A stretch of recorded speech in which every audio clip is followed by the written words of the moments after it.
Shoot, I almost believe you. No, I mean it. We can get married. Let's mix some oil and water. Good idea. Come on, you don't want to marry me. I don't want to marry you either. How is Stella different from the Stella Dallas so many of us remember? It's been updated, hasn't it? Yes, it's been updated. Certain elements of Stella's character have been changed.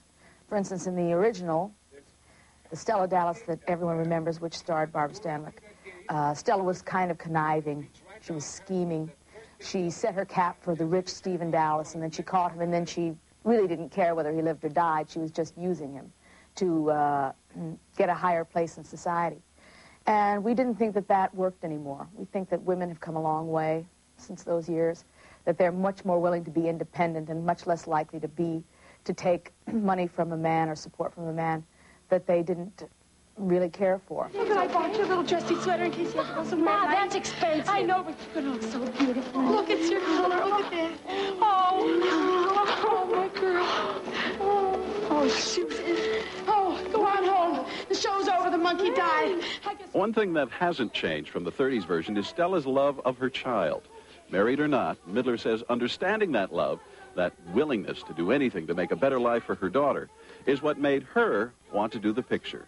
I don't know if it's the story of every single mother on this earth, but I think it's true I think it's something that we like to believe is true between mothers and daughters. But the sacrifices she has to make as well, to see that potential fulfilled, are pretty moving. Yes.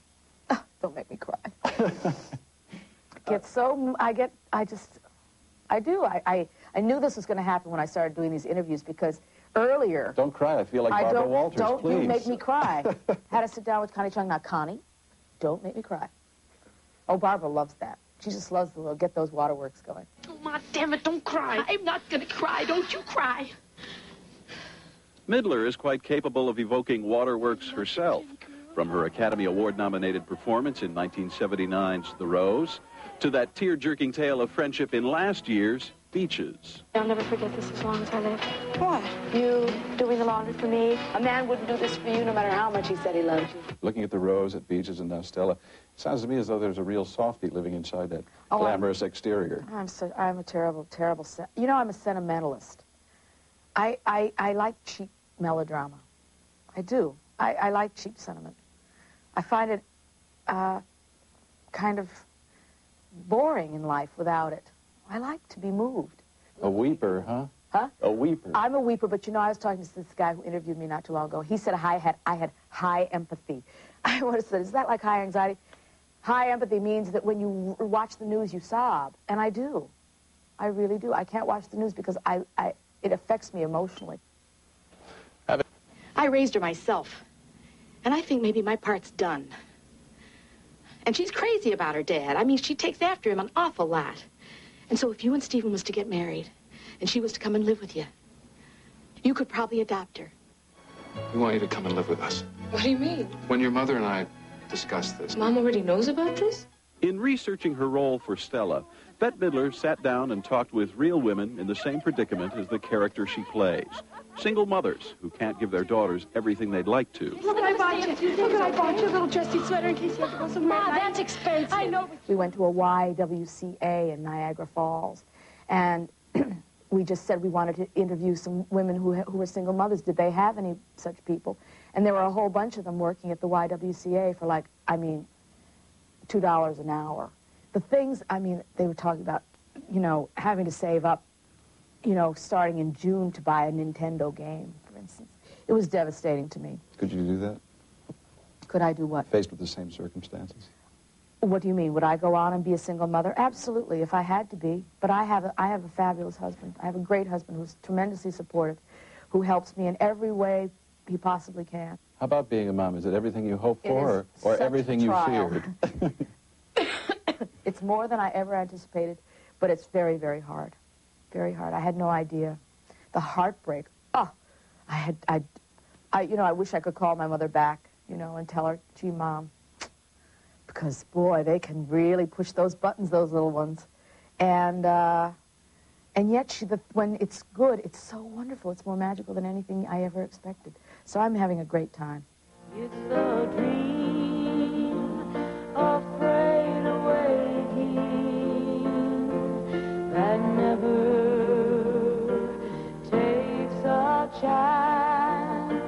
the times weren't always so great. After being Oscar-nominated for The Rose in 1979 and winning the Grammy for the title song, her career hit a slump, with records that didn't sell and movies that audiences didn't see, like the aptly titled Jinx. Remember that outfit you said you wouldn't be caught dead in? Well, guess what, Harold? This is it. I've been to the pits. That's not so great. It's much better to be, you know, happy and healthy and working and... Do you ever look back at those pits periods? The pits periods, once you're in the pits, they never leave you. I have the pits, I have memories of them every day. They're like bad acid flashes. I ate garbage last night, Barbara, and I loved it. Great! You can have garbage for dinner tonight, too! A series of successful movies raised Midler out of the pits, for good, she hopes. And one of those films, Beaches, is responsible for breathing new life into her recording career.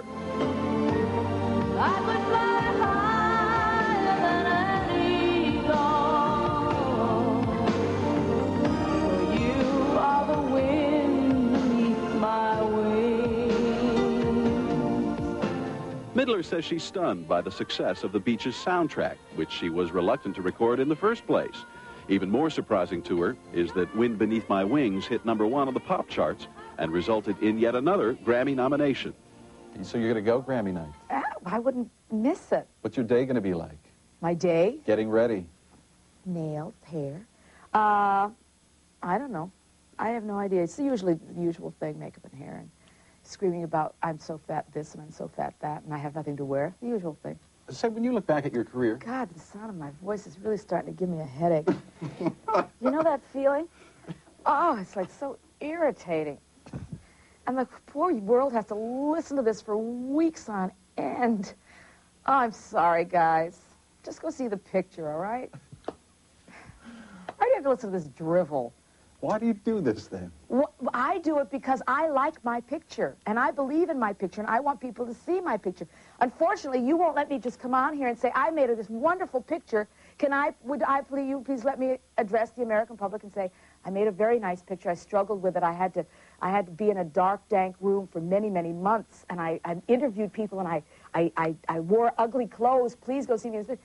I have to come on and tell you about my sex life.